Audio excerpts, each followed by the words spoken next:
Good morning, it's Chumahan Bo, your friendly neighborhood American Indian and lawyer. Picking up where I left off.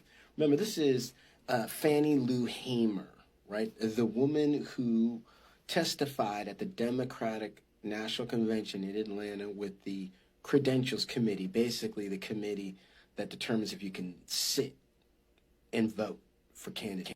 She testified live in front of cameras that a white patrol officer had her beaten by prisoners and watched and raised her skirt up while she was being beaten up high. She did that live on television.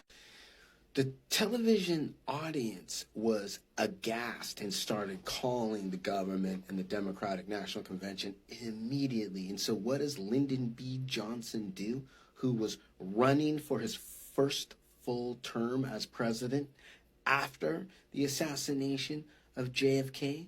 Lyndon Johnson calls a press conference, which makes all the cameras, all the news cut away from Miss Hamer's testimony about the real sickening brutality so he could cut it short, because obviously he wanted to win an election and stay in power. And so this is why Malcolm X becomes prominent, because he's a black nationalist. He wants something more than just kumbaya, everybody get along. While that was important, the problem was that the northern racism and the implicit bias all over the country was not really being addressed, just the obvious stuff in the South. These are echoes of the Civil War. I'm not for the South in those regards.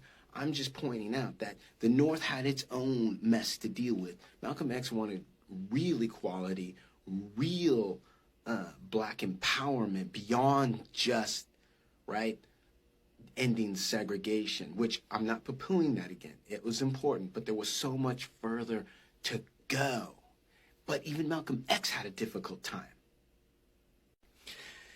At a certain point, Malcolm X eventually butted heads with the Elijah Muhammad, who was the leader of the Nation of Islam. And mainly because, well, for a lot of reasons. If you read his autobiography, you'll see some. But essentially, I think it boils down to, for all the radical rhetoric, the Nation of Islam really didn't back it up. And that's when the Black Panthers come into place. When Malcolm X is eventually kicked out and then assassinated, the Black Panthers step up to take black power to another level.